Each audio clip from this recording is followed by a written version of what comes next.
Mga kabiyahe, nandito kami kung saan nandito yung mga kabiyahe, yung team natin, biyahe ng biyaya. Napuntahan namin itong isang tagong lugar dito sa Bicol. Sa Naga ba ito? At ngayon, masasaksiyan natin kung gaano kaganda ang kanilang pinagmamalaking resorts dito sa Bicol.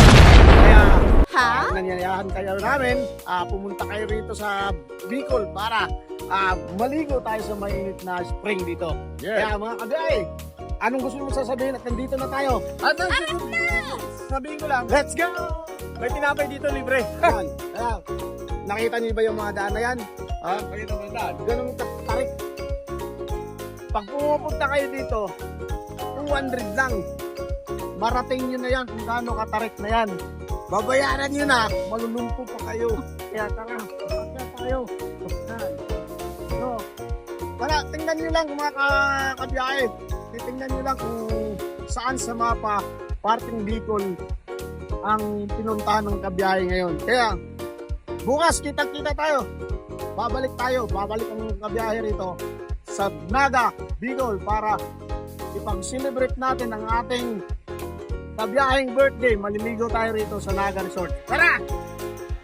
A few moments Sasakyan dito kabiyahe, kaso lang dahil adventure tayo, hindi lang tayo mahilig sa biyahe, mahilig din tayo sa ehersisyo. Kagaya nito, walang ayawan yan kahit gaano pa katarik yan. Sobrang taas yan, katunayan niya. Hindi ako makaingay. Kaya siguro, ipagpatuloy siguro natin ito, di na. Ewan ko sa iyo. Kaya tara, Go! kaya ba yan? Yes. Tinatakbo lang ng kabiyahe natin sila. At ako naman ay rap na eh. Kaya pa? Okay. Ginusto mo yan!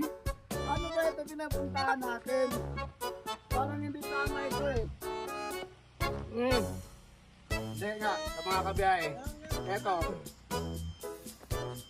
Ang kagandahan dito, pag napunta tayo sa resorts nito, nung una, ang plano lang ay titingnan. Yes. Ngunit dadapwat subalit, nakita namin, napakaganda. Yung tubig mainit, natural. So alam nyo na, mga kabiyahe, kung saan nyo matatagpuan yung tubig na mainit.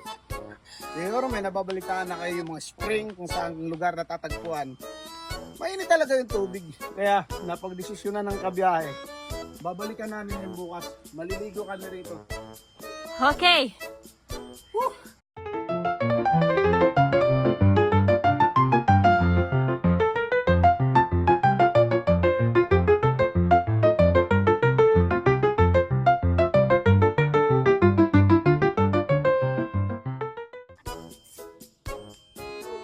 Hindi ko na kaya.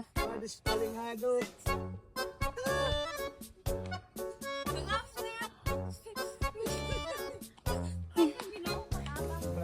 Kaya nyo pa?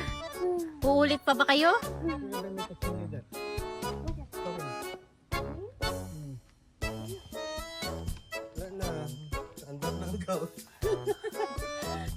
Ikaw na lang ah.